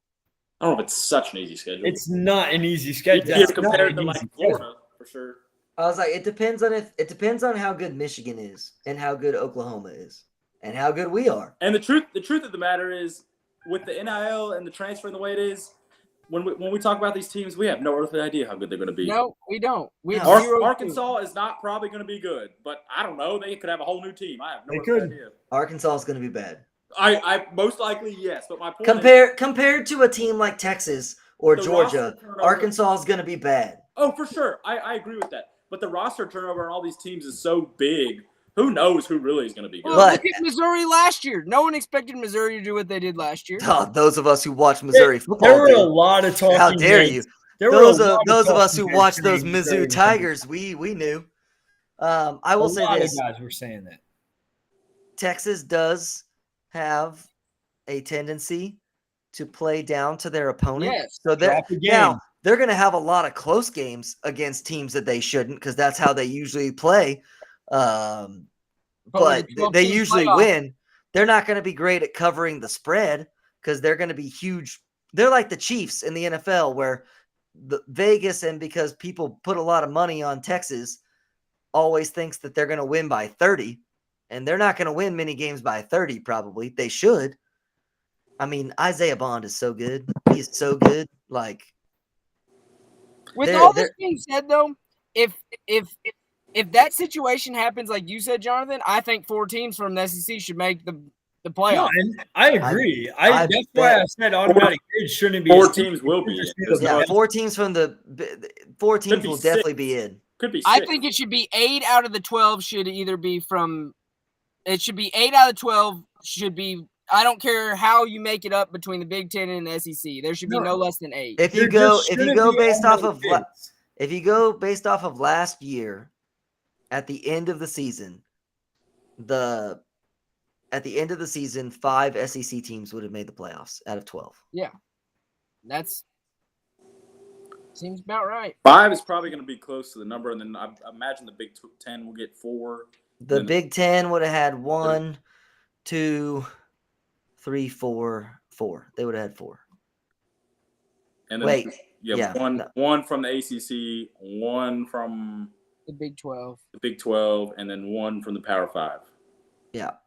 I'm just saying, I think, and it might mix up year to year where you get, there's 2 good teams from the ACC or whatever. Yeah, but it's going to be dominated by SEC. Yeah, SEC and Big Ten are definitely going to have the most because they're the best conferences and have the best teams. And I think Texas could drop. I think Texas could drop a couple games here that no one's talking about. Let's hope. Could, but their road schedule. I would put my money that Texas makes the playoffs. Their road schedule is. I think they'll make the playoffs. I'm not saying that. I'm saying they're not the 4th best team. I don't actually think Texas will play for an SEC title. No, but that's a very different statement right there. No, only 2 teams get to play for the SEC title. I agree, and I don't think Texas is one of them. Their road schedule is also a joke. They have Michigan on the road, which is tough. They then have Oklahoma as a road game, which is not a road game. Oklahoma is not a road game. Vanderbilt on the road and Arkansas on the road, and then us on the road. I mean, I would not want to play at the Big House or at Kyle Field. Oh, I agree. But those are 2 environments that I would definitely say are some of the top 5 in football. But the other 4 are literally a neutral site game. Yeah. Arkansas and Vanderbilt. Yeah. And Vanderbilt, has Vanderbilt even finished their stadium yet? That's a good question. No? It's still not finished? They're not done. Them and Northwestern can't put a stadium together. All right. And hey, we've watching that November 9th Florida game. I think they could drop a game in Florida. Sure, but it's at home. Yeah. Also, Florida could be just demolished by then. They could have no hope. They could have so many losses already on their schedule. I've been hearing people talking about Florida being good for some reason. I don't know why. I mean, the problem on paper, they should be. Oh, I was gonna say the problem is Florida could be a good team, just their record won't reflect it because they play a lot of great teams. Yeah, so they need to pick up some games. They're gonna have to get some upsets. I mean, their over under is 4.5 games. Vegas does not have them making a bowl game. They might be fighting for a bowl on that Texas. Yeah. I will say this: we've thrown this gauntlet. We've thrown this gauntlet down a lot, and I am going to continue to say so because it should be even easier for them. The University of Texas, if you would like to consider yourself your first year in the SEC as successful as Texas A&M, 10-2 and a Heisman Trophy. That's what I'm saying. And a win over Georgia. Yeah, 10-2 and a Heisman Trophy. I don't even care. I don't even care about the win over Georgia. A&M's going to win the national championship, so it doesn't really matter what give me 10-2 and a Heisman Trophy. That's what we did. No matter what they do, they'll be saying they own that. And if it wasn't reading the internet, but there's so many Texas fans being like, "Wait till the SEC meets us," and it's like, what are y'all talking about? In swimming and diving, I am shaking in my boots for the SEC. And rowing. Not in esports. No, and volleyball. Very good volleyball program there at Texas. Softball's pretty good, but I'm more afraid of Oklahoma than I am Texas. And not worried about women's tennis. National champs here. Esports, we're national champs. Esports, national champs. There we go. I'm not worried about baseball because we always beat them in baseball for somehow. Oh, that series is going to be crazy. Oh, so Jonathan and I were talking about it, I think, before we got on. I think I'm going to pay an exorbitant amount of money to go right behind the Texas dugout here in Austin, and I'm not even going to watch the game. I'm just going to yell at Schloss for the whole game. That's it. His wife better not be at that game because it's going to be ugly. It's not going to be pretty. I don't even know if he has a wife because I know he likes to do little swinging stuff. Hey, he's matching those UT coaching staff perfectly. That UT coaching staff is a wild group of guys that there is a lot of potential. They might need a live-in doctor because there is a lot of potential diseases going on. I bet you they all get pegged too. I bet you they love the peg game. Probably to each other. Probably doing it to each other. A lot of penicillin getting. Hey, you really got The greatest thing is if your coaching staff has to worry about getting rabies shots from a monkey, like that's how you know that you're having a grand old time. Let's not forget there's been diseases gotten from monkeys, Jeff Banks. There you go. All right. And then marry him. Prime, Like, Jeff Banks. Yeah. like, to then marry that hooker, that's Hey, a whoa, wild whoa, move. whoa, whoa. Stripper. Pole assassin. Put some respect on her. Good Lord. That Texas coaching staff is crazy. It is dudes, crazy. The conversations they must have behind closed doors must be the wildest conversations that have ever occurred. Hey, Dude, Schloss pegged me with an 18-inch dildo last night. And then my wife's monkey, the pole assassin's monkey, came after us. Yeah. you all know how it is. You gotta keep Austin weird, and they're keeping to that tradition, so good for them. They're definitely not passing that political Slosh and his correction. boy Del Conte have been doing dirty stuff for the past 20 years. Oh yeah. They cross-dress for fun. Send us a cease and desist, Del Conte. I know you're doing dirty stuff behind closed doors. All right, let's wrap it up a little bit on the SEC, and then we can, because we're pushing it already, but we can talk about whatever's left. We still have to talk about fantasy football because we didn't talk about that last week either. Who cares? I know. We'll do a brief couple I minutes love on it. fantasy I football. think you got to pick your national champion. Well, so that first, before we got there, I was gonna say, who do we think is gonna win the SEC? Georgia. Or sorry, who are your two teams in the title game? Georgia or Ole Miss. Lord. Ole Miss, how dare no, not a chance. Georgia or Ole Miss. If it's not Georgia or Ole Miss, I hate to say it, probably going to be Georgia, Alabama. I was saying, I was just about to say. Bama's schedule's not looking that bad either. I would love to say A&M, but I'm more on the lines of let's just make the playoffs. So Alabama has to play Georgia in the regular season, and then they do have a stretch where they go at Tennessee, home against Missouri, at LSU. But every other game is a cakewalk. Can I do it? Can I say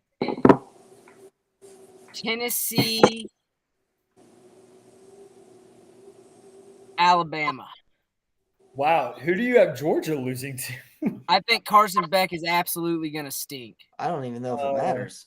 Here's the only thing with Georgia, though. They've been able to hide behind the SEC East, and they can't do it this year. Nope. Georgia does have a tough schedule. Georgia's got to play Bama, Texas, and Ole Miss. And Georgia Tech at the end of the year. Oh, I guess All right, let's not get too far ahead of Tech ourselves. at the end of the year. Haynes King is going to be in a hospital bed by then. Haynes King baby. could be Oh, the spoiler. He could be Haynes, playing Haynes spoiler. King, Haynes King may end up being a Heisman candidate. Austin, what are you talking about? I mean, I got Tennessee, Alabama. I'm going to do it. I don't mind the Alabama part, and I think Tennessee's going to be all right. But my only issue is they play each other in the regular season. listen, yeah, that's the other thing. Is there so for the SEC, is there like a set rule of tiebreakers, or is there a committee picking the two teams?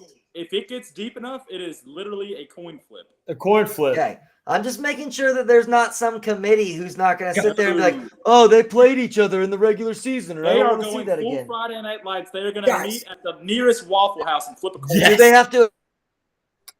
They have to agree on the coin. I didn't see if we go 1996 penny or 2014 dime, but there will be a coin flip. I just meant that they have Holy to agree shit, guys. to do a coin flip. Because I remember that being a state of contention in recent years in Texas high school football, where one Austin, your mic is Coin- jacked, dude. I'm sorry. There we are. Finish what you're saying. I keep trying to make my camera work, and then it's changing the microphone or whatever. I guess I got to buy a new webcam for the season. The webcam lasted exactly one season, so that sucks. But yeah, in recent high school football years, there was a coach who would not agree to do the coin flip, and so then It can't get to the coin Howard. flip. It won't get to the coin flip because it goes head to head, record versus common opponents, record against the highest team in the standings that both teams have played, and failing that proceeding all the way downward through other common opponents. Yeah. Cumulative conference winning percentage of all conference opponents. I don't even know what some of these mean. If it ends at a coin flip, that needs to be an hour-long TV program. Like they need to Relative. inspect the coin. They need to Oh, yeah. show the guy practice flipping the coin. Like I need an hour. It needs to be exactly how LeBron did his. I'm taking my talents to South. Oh, I need coin math. Is the head side heavier than the tail side? Yeah. Get me Steve Kornacki up. So what we need is Kornacki needs to have flipped a coin 10,000 times and then give us his data of like, all right, I flipped it 10,000 times. It actually has a slight advantage to head, and then just like go back and that'd be great. That sucker has to occur at a Waffle House in Tupelo, Mississippi. I love it. If it does go to a coin flip, boys, there's a chance A&M's playing for an SEC title. That's true. If we're tied for second with three other hey, we can go to the game. We're going, baby. Hey, if we make an SEC title, I promise you, Blake, I'll be sleeping on your couch. Okay. Well, I got a golf simulator in the basement. We'll play some golf, go to the game. Deal. Drink some cool beer. Oh, yeah. I was gonna say, if we make an SEC title, I might not pay the money to go into the stadium, but I might be in Atlanta for the festivities. Oh yeah, it'll be a good time. That's like the A&M Texas game. I'll be there. No, Probably not paying for the ticket because I probably won't be. Or I might drive into town for the day and tailgate and then drive home, but I don't want to miss the game. That's the most expensive ticket in college football. In all of football, it's not even close. Yeah, I'm not even looking to go. Also, those fancy new hotels in College Station, I definitely can't afford. Yeah, right. I thought about renting out my house. Well, Shane, I'll be staying at your house that day, so it's not even like it won't even be like a good thing. I'm like 90 minutes away to like drive to, because it's almost too far. Yeah. Well, you just gotta plan it out. Like I don't want to stay and watch the game in College Station and then drive home and all the traffic, but I don't want to like tailgate and then leave an hour and a half before the game to get home. Like I don't even know how I go about it, but we'll see. Your boy you go one town over and you watch it somewhere else. No, I'm not going to Caldwell. How dare you? F that place. Caldwell sucks.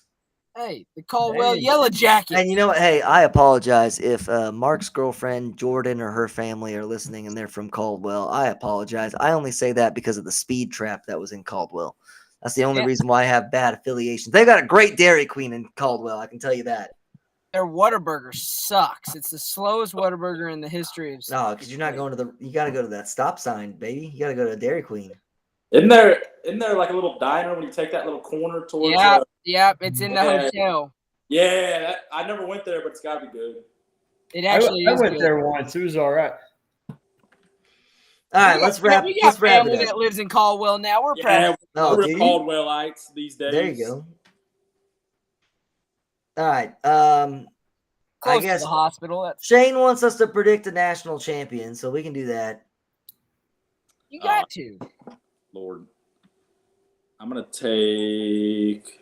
I mean, you can't start a football season and not predict a Super Bowl champ or a national champion. Here's the deal, guys. I hate this pick. I absolutely hate this pick. I don't want to make this pick. Ohio State is the most talented team in the nation, though. If Ryan Day does not win the national title with this team, born on third base, baby. I would say Ryan Day is a horrible coach. So I don't like Ryan Day, but I do think Ohio State might be the best team in the nation. All right, listen. I'm taking the Georgia Bulldogs. They got screwed over last year. They should have been in the playoff. That's fair. If I was actually going to throw money on this so that I get at least a little bit of my money back, if they won, I get a bigger pot. I'll say the Oregon Ducks. I like the Oregon pick, but I really don't like my pick, but I just want to be something slightly different. I would pick Georgia, but I'll pick Oregon. But that's a terrible choice because they just lost their quarterback, who's an experienced guy, and it's like, is it Dylan Gabriel now? Dylan Gabriel, 5th year. I don't really like Dylan Gabriel, so Oregon doesn't look right. Oregon does not look right like in the national title game. I like Dan Lanning. I like Lanning, so Lanning's gonna get one here soon. Born on second half base because he got all that money from Phil Knight. I don't care. Still good coach. Listen, Unlike Dylan Ryan Gabriel Day, got he's it. coach. Dylan Gabriel looked like he was playing by himself out there against Texas last year, and he got it done there. I think he's kind of bad though.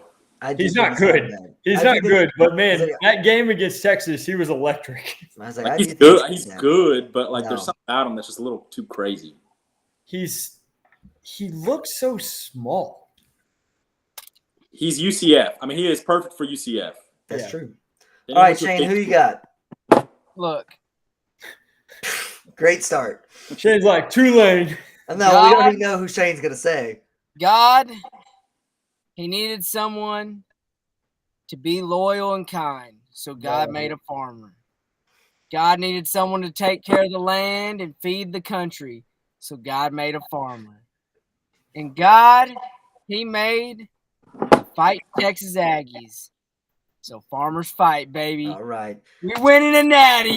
this is great. Shane's predicting a Trump A&M double victory this year.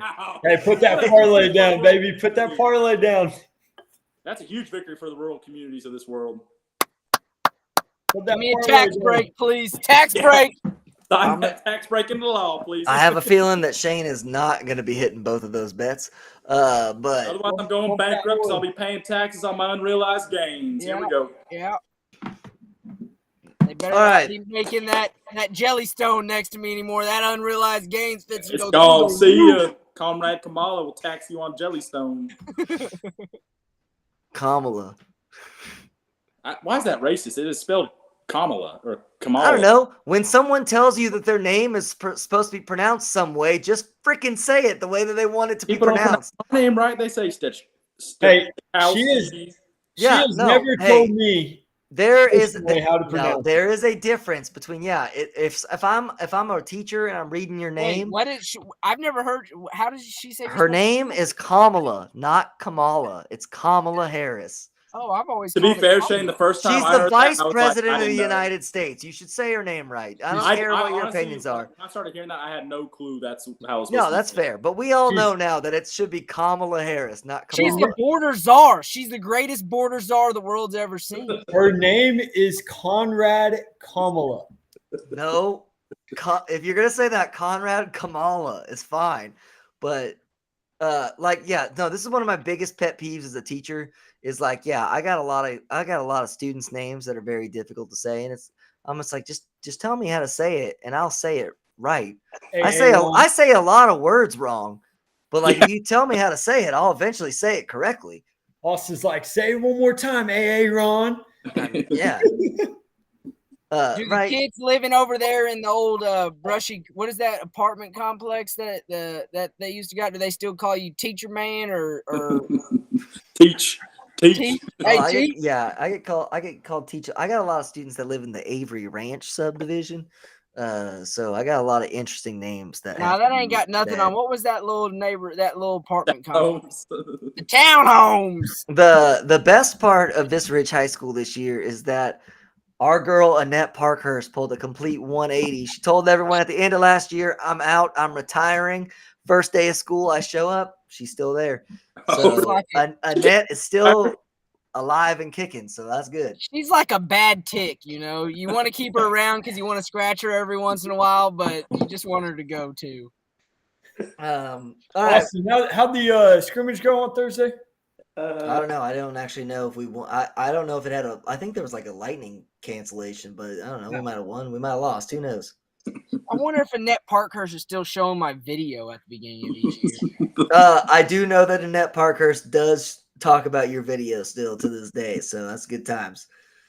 All right, we're doing 3.5 minutes on professional football because it's not till next week. CD, welcome home. Yeah, CD signs his contract. That's great. Today, every single team cut all their people. That's been a piece. So, with CD signing Blake as our resident Cowboy slash Falcon slash Dolphin slash whatever other game. I'm a fan of the game. So do you keep? Who do you sign? You don't pay Micah. You don't pay Micah, or you pay Micah doesn't get the output. You don't pay Micah. Micah from 2 years ago, you pay. You don't pay Micah from last year. You don't pay Micah. Well, that's because Micah only has one move. He pins his ears down and he runs straight forward. Now, pay Dak. You have to pay Dak. you got to pay Dak, and you're gonna have to pay. I think that's so ridiculous. You got to bite the have bullet to on pay Dak. We're not paying Daniel Jones here, Shane. You got to bite the bullet on Dak. I agree. He's a good quarterback. You got to pay him. I agree. You pay Dak, but I also agree on the. But Jerry's going to reset the market with him. He has not reset the market worthy. I agree with that. It doesn't matter who signs Dak Prescott. He's going to reset the market. 100%. Kirk Cousins isn't reset the market worthy, and he's done it 3 times. Kirk Cousins that dude, it's like running a bank heist. It's pretty great. You know, that's the best thing I've heard Bill Belichick say. He's a real smart guy, but he finally came out and said it, because you always hear when he was the GM, oh, they didn't pay players. He straight up told him, you might get paid that. You ain't going to get paid that here. And more teams need to just say that. Well, you don't stand a chance with Dak Prescott because he's an unrestricted free agent. So you're going to have to pay him the most, or he's going to choose to go elsewhere. Also, everyone's saying that the number is going to be 60 million. It's going to be higher than 60 million. It's going to be like 62, 63 million a year, which is insane. If Dak had the problem is the contracts have gotten so big. Yeah. You can really play one contract and you're set for life.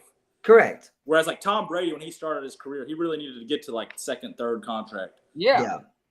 Dak does not. He's going to get to the second contract and he's going to make a ton of money. Yeah. If Dak was smart, if he really does, if all the things that Dak Prescott says is true and he wants to stay in Dallas, he should take a reasonable number. 50 million, and then you can pay a good player. He still has to be the highest. So he needs to take 55. Okay, 55. So he needs to take the 55. Then you have $9 million to play with. Yeah.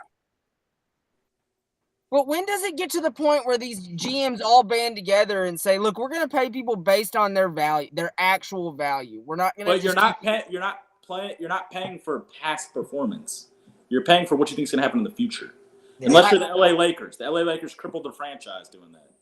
I get that, but what I'm saying is, you're still paying for what you think you're going to get in the future. But you've seen enough of Dak Prescott to know he's not Patrick Mahomes. But if you think Dak Prescott could win you a Super Bowl or even give you a chance, you have to pay him the most. Many quarterbacks that are less than Patrick Mahomes have won a Super Bowl. There's a lot of. I know it's just a sticky thing to me because I'm like, when does this end? There's a lot of bad quarterbacks out there. I was gonna say, and you're either, Shane, your strategy is I'm keeping Trey Lance, or I'm taking a risk with a rookie that's never played before. So like, no, you have to pay Dak. I know you have to. It's just like, man, I also think it's weak. This is gonna sound really ignorant, but whatever. Because I would do what Dak's gonna do if I'm in his shoes. Give me whatever you're gonna pay me, give it to me. But is there not any pride in it? Like, you know what? I'm not worth that kind of money. I want to prove, like, I don't know. If Dak signs a contract before the end of the season, that is worse than the Miami coach not taking a knee. That's a worse decision. Like, if he doesn't make it to unrestricted free agency and signs a deal with the Cowboys before that happens, that is the ultimate fumble of all fumbles. That is a terrible decision. It's going to be ugly either way. You have to pay him, and you're probably never going to win a Super Bowl. Yeah, you're not. I mean, yes, and that's the thing that everyone's like, oh, well, if we do this, we won't win a Super Bowl. Only one team wins the Super Bowl every year. Winning a Super Bowl is freaking hard. Yeah, it is so difficult. Well, that's easy to say from your freaking house over there. And guess what? There are other teams that made way better decisions than the Kansas City Chiefs did last year, and they didn't win the Super Bowl. Like, no, I know. It's like, just, how many years in a row have we said, oh, well, the San Francisco 49ers are a lock for the Super Bowl. They've done everything right. Their team is the best. And there's just so many things that can go wrong throughout the year that you don't win. So here's my question then. Did Tom Brady, because I think this is what I would think is more like Tom Brady. Tom Brady was already after his second contract, third contract, he made a lot of money playing football. When do you get to the point where you go, look, I'm still going to get paid, but I will pay some people around me so we can win? When do you hit that threshold where you go, I mean, what? after you've hit your second contract, you've got the money as a quarterback. It just depends on who you are as a person. Like Daniel Jones is making $40 million a year. $40 million a year, you're set for life. Yeah, he's golden. That's what I'm saying. But 40 million one time, you should be set for life. Yeah, so it's like Prescott is obviously better than Daniel Jones. But when do you get to the point? Like, because me, I feel like if I was Daniel Jones and I had any bit of talent better than him, I'd be going, man, I don't, if I got to another contract, what do I got to do so we can win? I don't know if you heard Tom Brady in that interview, though. You also have the pressure of all the other quarterbacks, especially if you're the Tom Brady or the Patrick Mahomes, where if you take too low of a deal, you're just screwing over all the other problem. I got my money. Also, in my opinion, though, are you really screwing them over that much? Because they're still going to be making $30 million a year, which is really good. I want to win. After I get paid, I'm like, it's not my fault. I want to win. Also, the agents can shove it because they represent so many people that they're making bank. Yeah. I just think at some point you got to want to win Super Bowls. I think that the fans, almost in a lot of cases, not every case, in a lot of cases, I think the fans care more about the Super Bowl than the players do. No, I think so too. Oh yeah, Daniel Jones signed a $40 million deal. He does not care about winning the Super Bowl. No. Yeah, and I mean they want to win every week that they go out there. These are some of the most competitive assholes on the planet. Oh, for sure. But if you took $25 million a year, they have an extra $15 million a year to do whatever they can. But yeah, I was like, at the same time, any player that is currently on the Carolina Panthers knows they have a 0% chance of winning the Super Bowl, but they can still play the same game and make $15 million a year. Yeah. They're going to do that. Like, they care about the money more than they do the Super Bowl, for sure. It just depends on your situation. But like, if I'm Brandon Ayuk, I'm taking less money to stay on the 49ers and hope to win a Super Bowl. Nah. Ayuk's not. Nah.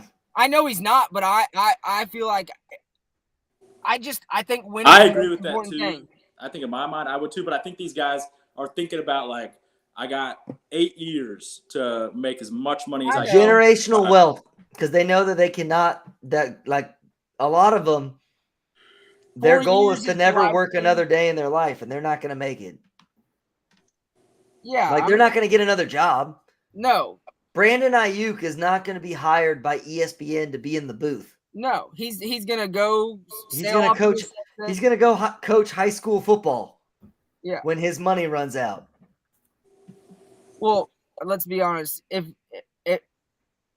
I'd venture to say you could cut me a check for $10 million a day, and I could never work a real job ever again in my life. Yeah, but there's very difference. Lifestyle. There's a lifestyle difference. I could do it for much less than $10 million. Yeah, me too. Yeah. But I was trying to be. No, I'm just saying, like, you're getting $10 million a year, right? So then you're like, oh, I can live this lifestyle for a certain amount of time. So you buy the nicer things, and then that tax bracket, you stay in it for a little bit too long, and you pay those taxes, and eventually you can't afford it anymore. Well, you see it with basketball players all the time. These guys go out and they buy these big old houses, and then they don't get that second contract, and then they're like, oh wait, I can't afford the property tax on this house. Yeah, not alone the mortgage. I can't afford the property tax. Yeah, any player in the NFL that makes their second contract is set for life. Yeah, yes. I don't care what position you play. Even Harrison Butker is set for life. Dude, I wish I went back and could kick a football. We talked about that last week. Austin preached that every mom and dad needs to teach your kid to kick a football and snap a ball. And soccer goalie. And soccer goalie. All girls need to be soccer goalies. And they need to learn to jump high enough to touch the crossbar. Then it's just all positioning. I mean, you can do that. No, a lot of soccer girl goalies, it's athleticism. They need to learn to be a little bit more athletic. Look, my daughter's gonna play golf because I don't want her to be a lesbian or something. See, yeah, but golf's a tough one. Golf is so expensive. Listen, man, Shane's out here putting his kids in private school. He got that golf money. The There you local go. muni ain't that much. All right. I had to get hey, one private school joke in there. I If you- saw all the posts this week and was like, I'm making one private joke. Private If school you joke. drafted a quarterback in You the think first I want 3 rounds Austin of your Williamson fantasy teaching my football, kids? that's true. That's a good point. If you Good drafted a quarterback in your first 3 rounds of fantasy football, You're a you're bum. dumb. There you go. All right, there's our fantasy football minute. Let's talk gambling. For those that are new, because I know that on our 2-hour-long podcast that we just recorded, that we're going to have all these new viewers because we did not slander to the Democratic National Convention, so we will not We be can. censored this time. We can. You want to? Comrade, No, it's all right. comrade here. Point Point of of privilege. privilege. Point of You're privilege. speaking too loud for me. We- For people with sensory issues. We did have 3 of the 4 members not know how to say the vice president's name, so that's not ideal. So Point maybe we are going to be censored. The past say of names the how I say present, them. the past of the present of the future, where we're going in the future. You exist in the context in which you exist in this context. All right, so the whole point of what I was trying to say is we always Inside. wrap up our episodes for those of you who are new with a little bit of gambling. And let me tell you, the boys started on a hot streak because we were on Georgia Tech, and Blake had also just a fantastic bet. I can't remember what it was, but he took them when they were down like double digits, and they got them at minus 3.5. That to get it was going. South Dakota. No, SMU, No. What team was that? Montana State, Montana State. Hey, whoever Montana State was playing. them Montana corn State was fed kids, playing man, you can't Nevada. count them out. Yeah, Was it yeah, Nevada?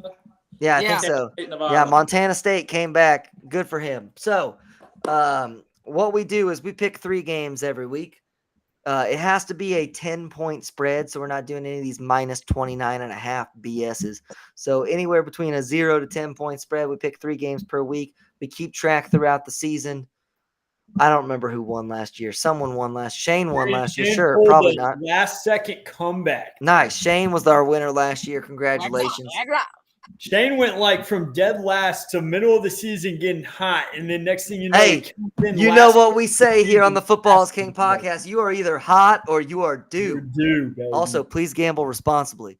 we're not. so, Bet the house. yeah. First, Look, we, If a Democrat's gonna win the presidency, bet the mortgage. It's There over. you It go. ain't I happening. already got sell my Baby. house if that happens. so House is first weekend of the season in college football, a bit tough to find your 10-point spreads or less. A lot of 30-point plus spreads out there, but we all found 3. I'll get us started. I'm taking the West Virginia Mountaineers plus 8.5 at home against Penn State. Like it. I think James Franklin is a buffoon. Yeah. I like it. Also, according to NCAA 25, the West Virginia offense is unstoppable. I also am going to take Oklahoma State minus 9.5. I don't even remember who they're playing, but I like Ollie Gordon, and they're playing at home, so I think they can win. And I'm taking, because this is what we do here on the Football is King podcast, I'm taking Notre Dame plus 2.5 at the Fighting Texas Ags.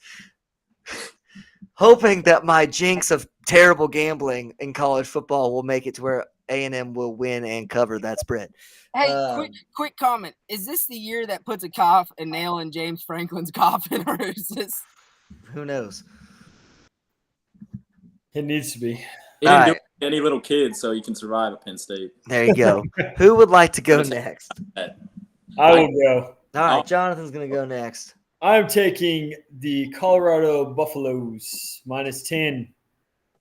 And they're playing North Dakota State. That's a dumb pick. Now you watch.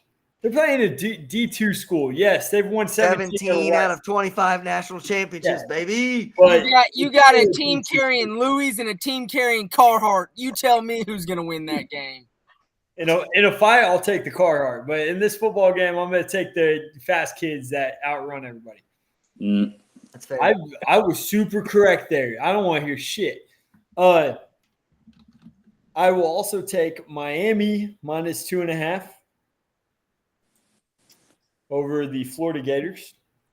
And then I will take Texas A&M Fighting Aggies 4.5 half over Notre Dame. I'm against Austin here because Austin loves to bet against his teams. You'll see it this season. Austin will bet against the Chiefs every freaking Whoa, week. whoa, whoa, whoa. And the Chiefs are historically one of the worst teams against the spread recently because the spread is always so high. That's smart understand. gambling. I Now, understand, but you will also hear me say that I think the Chiefs are going to lose a lot. Now that I'll give Jonathan the point on that. I am pretty negative. I told my you team. last week, and I told you before we started this week. I need you not to be so negative on. I already said I think that Texas A&M is going to win this football game, but There we go. emotional hedge plus 2.5 on Notre Dame makes some money on the deal. Before we But push there you go. record, this man told me, I hate the emotional hedge. I want to be all in. "Oh God, That's fair. I All like right, making I'm some money taking- though. I'm hate betting this week.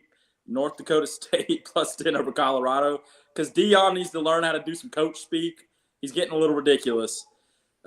he's I'll getting, he's been ridiculous." Yeah, but it's getting a little worse. It's getting a little worse. And I don't know. At some point, it's going to pop.